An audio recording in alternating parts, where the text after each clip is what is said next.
प्यारा है।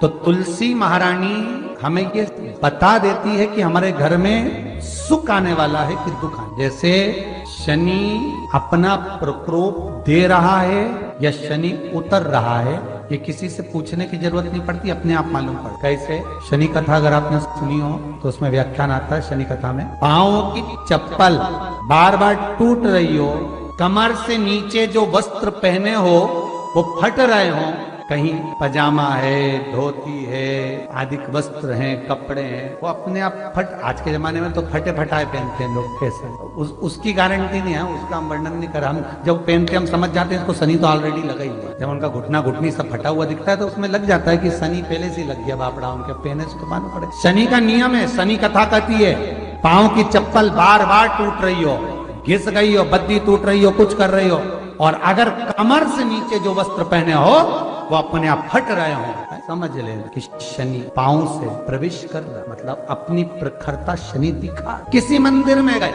महाराज और वहां जाने पर चप्पल चली गई तो समझ लेना शनि की कुदृष्टि अब पड़ना बंद होना चालू हो। कितना सुंदर कहा है महाराज। जूता चप्पल आज के जमाने में तो फैशन हो गई साहब, घर की चप्पल अलग होती है, बाहर की चप्पल अलग होती है। लोग घर में चप्पल किचन तक में पहन के जाते हैं, अरे पानी ले जाओ सियोर से। रसोई घर में लोग चप्पल पहन कर जाते हैं, जहां भगवान का प्रसाद बन रहा है, जहां अन्नपूर्णा निवास कर रही है, और पूछो तो कह किचन की चप्पल है तो माथे पे रख लो। तुम अपनी माँ को जरूर देखना है, वो बूढ़ी माँ कितनी बार किचन में चप्पल पहन कर गई, मुझे जरूर फोन कर। बूढ़ी माँ रसोई घर में आज भी बिना चप्पल के जाती है, और बहुओं की कहीं एड़ी नहीं फट जाए, ठंड नहीं बैठ जाए, इसलिए ये रसोई घर तक में चप्पल पहन कर जाए। सूर्य नारायण की कथा पढ़ना, शनि महाराज की कथा पढ़ना और गरुड़ पुराण की कथा पढ़ना, जिन जिन कथाओं का हम व्याख्यान कर रहे हैं उसको पढ़ना जरूर हो। क्या लिखा है? घर के अंदर जब चप्पल जाती है, रोग, बीमारी, कष्ट, तकलीफ चालू हो जाती है। तुमने चप्पल क्यों पहनी? ठंड नहीं बैठ जाए, रोग नहीं बैठ जाए।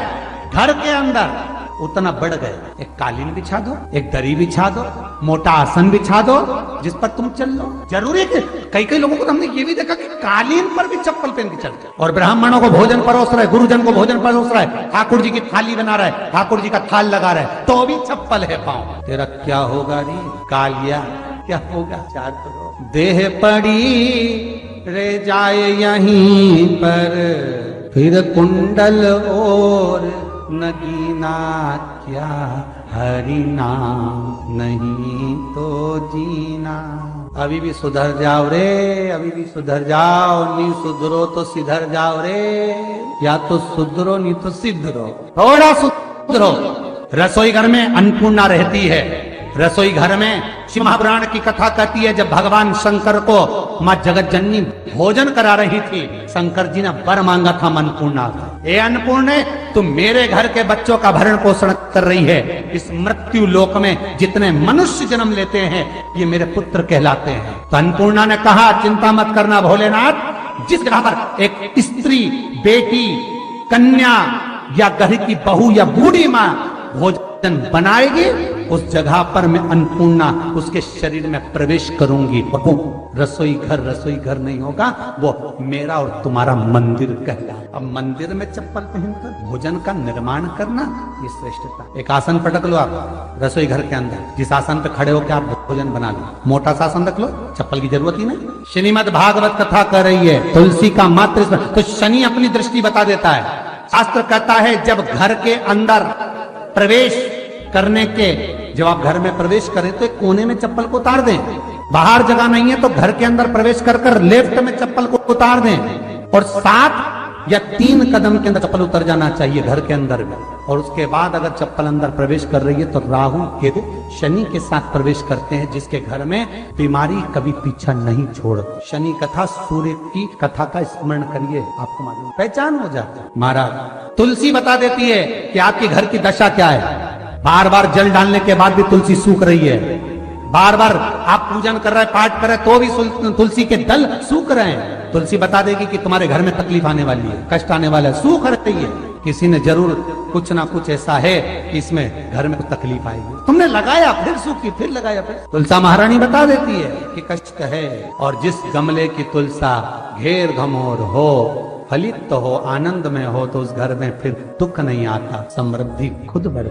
जिन शंकर भगवान को आप जल चढ़ाते हो, जिन ठाकुर जी से आप लाड लड़ाते हो, जिन भगवान कृष्ण का आप स्मरण करते हो, राधा रानी का आप नाम जाप करते हो, जिस परमात्मा का आप भजन कर रहे हो, कीर्तन कर रहे हो, नाम जाप कर रहे हो, नाम स्मरण कर रहे हो, उससे तुम्हारा एक संबंध होना चाहिए, एक रिश्तेदारी होना चाहिए। और उससे जब तुम्हारा कोई संबंध रहेगा, उससे जब तुम्हारी कोई रिश्तेदारी रहेगी, तो उस रिश्तेदारी में जैसे ही आपके प्राण छूटे और छूटते से ही आप जब गए, तो जाते ही आप कहोगे कि कृष्ण से मेरा ये संबंध है, वो मेरा पुत्र, वो मेरा भाई, वो मेरा बेटा, वो मेरा सगा, वो मेरा रिश्तेदार, वो मेरा कुटुंबी, वो मेरा पुत्र, जब कहोगे तो तुरंत प्रवेश हो जाए। महाराज, भगवान से संबंध होना चाहिए। कई लोग भगवान को सवेरे से रिझाने बैठते हैं, तो भगवान को बनी बनाई बात कहते हैं, ये पाठ कर लो, ये पाठ कर लो, ये पाठ कर लो, ये स्तुति कर लो, सारा बना बनाया।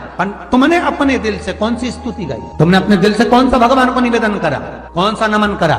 बस सवेरे उठना है, नहाना है, भगवान के सामने जाना है, भगवान को नहलाना है, कपड़े पहनाना है, अगरबत्ती लगाना है, थोड़ा सा शक्कर का भोग लगाना। इतने सारे देवी देवता, शंकर जी, राम जी, गणेश जी, सारे देवता, और 2 खुरमा लेके आए, 1 बालूशाही लेके, 2 मठरी लेकर आ गए, 1 मठरी लेकर आ गए, और भगवान को इतनी सी कटोरी में रख दिया। अब बोले, कई लोगों से पूछा, इतनी सी कटोरी में 1 मठरी, 1 खुरमा, और रोज मठरी खुरमा एक साथ नहीं रखती, वो तो आज दिन मठरी का भोग लगा दिया, कल खुरमे का लगाई, परसों गुजिया का, परसों पपड़िया का, कोई डब्बे में भरे भराए रखे रख दिया, और 1 लड्डू रोज लगा देगी इतना भर। तो पूछा, इतना सा लड्डू और इतने सारे भगवान कैसे खाते होंगे? तो क्या भाव से? तो हमने कहा, तुम भगवान को क्यों